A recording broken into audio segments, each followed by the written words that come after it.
देश की सबसे बड़ी एयरलाइन कंपनी इंडिगो के ऑपरेशन में लगातार 5वें दिन शनिवार को सुधार नहीं दिख रहा है। दिल्ली, मुंबई, बेंगलुरु और चेन्नई एयरपोर्ट पर रात भर पैसेंजर परेशान दिखे। इससे पहले 4 दिन में रद्द उड़ानों की संख्या 2000 से ज्यादा हो गई है।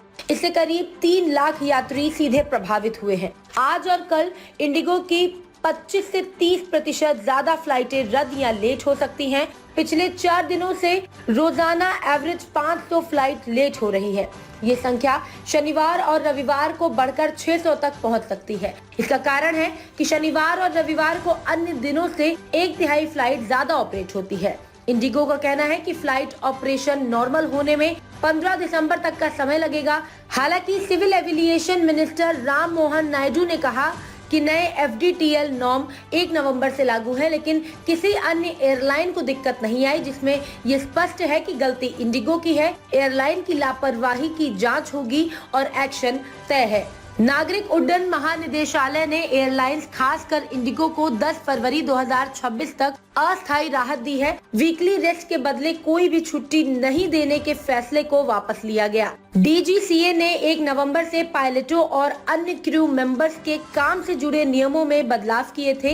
इससे फ्लाइट ड्यूटी टाइम लिमिटेशन का नाम दिया गया था। इन्हें 2 चरणों में लागू किया गया था। पहला चरण 1 जुलाई को लागू हुआ, वहीं 1 नवंबर को दूसरा चरण लागू हुआ। नए नियमों में यात्रियों की सुरक्षा बढ़ाने के लिए पायलटों और क्रू को पर्याप्त आराम देने पर जोर दिया गया था। इस कारण एयरलाइंस कंपनियों के पास पायलटों और क्रू मेंबर्स की अचानक कमी पड़ गई है।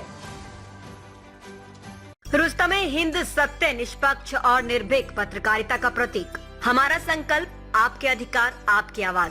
ताज़ा खबरें, गहन विश्लेषण और दिल को छूने वाली कहानियाँ जो जागरूकता जगाएं और बदलाव की प्रेरणा दें। रुस्तमे-हिंद के साथ हर पल रहें अपडेटेड। हमारे परिवार का हिस्सा बने। सब्सक्राइब करें, कोई खबर ना छूटे। चैनल को सब्सक्राइब करें, नोटिफिकेशन ऑन करें, ब्रेकिंग न्यूज की तुरंत खबर ज्वाइन करें, खास कवरेज का हिस्सा बने। कमेंट, लाइक, शेयर, अपनी राय साझा करें, सच्चाई को फैलाएं। हमें फॉलो करें YouTube, Facebook, Instagram, LinkedIn, X और वेबसाइट है रहnews.com। आइए सच्चाई और जागरूकता की यात्रा में साथ चलें।